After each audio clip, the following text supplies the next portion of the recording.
Hey guys, it's rolling with Borealis Bushcraft again. Still out in the woods on the trail.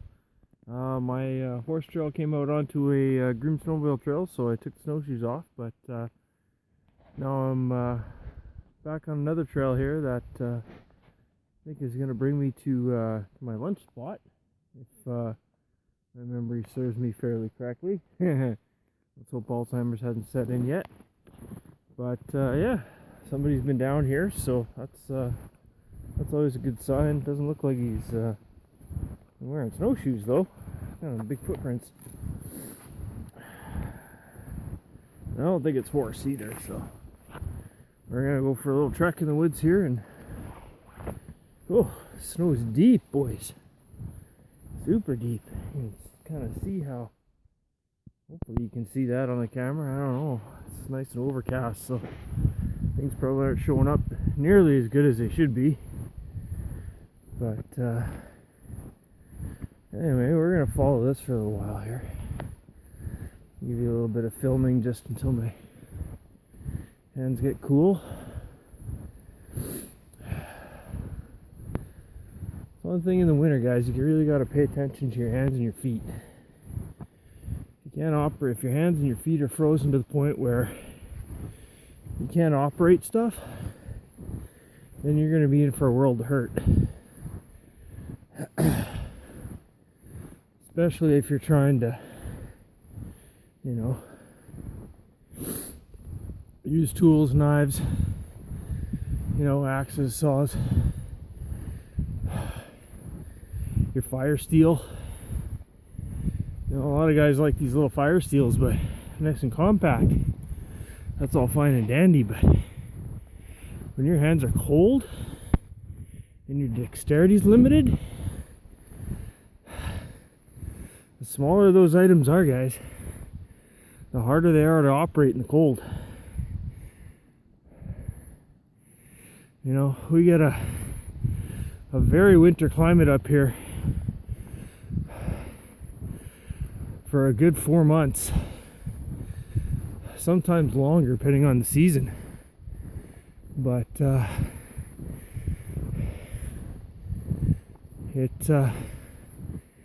definitely takes its toll. Oh, going uphill. It's taking some wind out of me. I'm surprised I'm seeing tracks in here. Guess I'm not the only one out playing. Actually, it does kind of look like a horse. That's okay. 2 horses split off, so it threw me out. Ah, yes, familiar territory. We're going up into the gravel pit where I did the video of the stone Dakota hole that I never got to use. But this is her. So I'm gonna take you for a walk up in here and go up on top of the ridge up here and see how the wind is. It's blowing pretty good in the pit. Seems to have stopped snowing, which is kind of nice in so many ways. Oh, looks like the horsies or whoever's in here found some water. Wow. Guess all that cold wet snow all melted. Floating on top, boys. Not hardly sinking at all, a couple inches. Deep powder though, you're gonna sink. I don't care what size snowshoes you got, you're gonna sink. You're gonna wallow.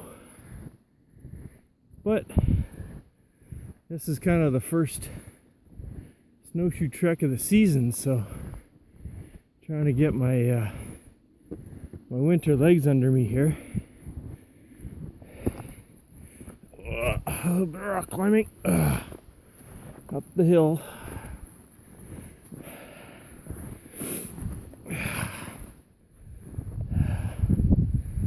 Up the hill, get back on the trail.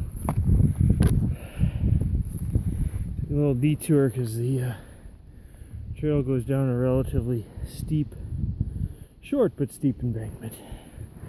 Go through the trees here. Oh boy, oh boy, oh boy.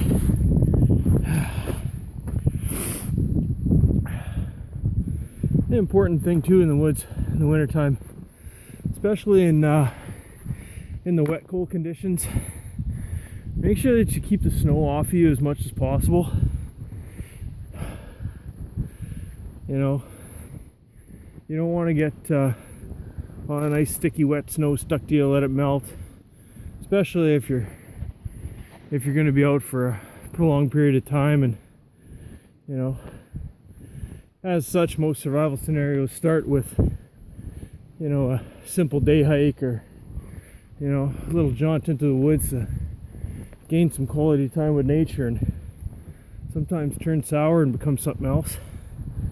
But if you can regulate your body's core temperature and keep yourself dry, keep yourself hydrated, which is, I think, what my next plan is stop, boil up a cup of tea, and then head on back into the city to pick up the missus. So we'll get a chance to test out that Mora Garberg my buddy Jared got me for early Christmas present. Thanks, Jared, if you're listening. It's an awesome gift, man. Much appreciated. So yeah, we'll get back to you in a little bit.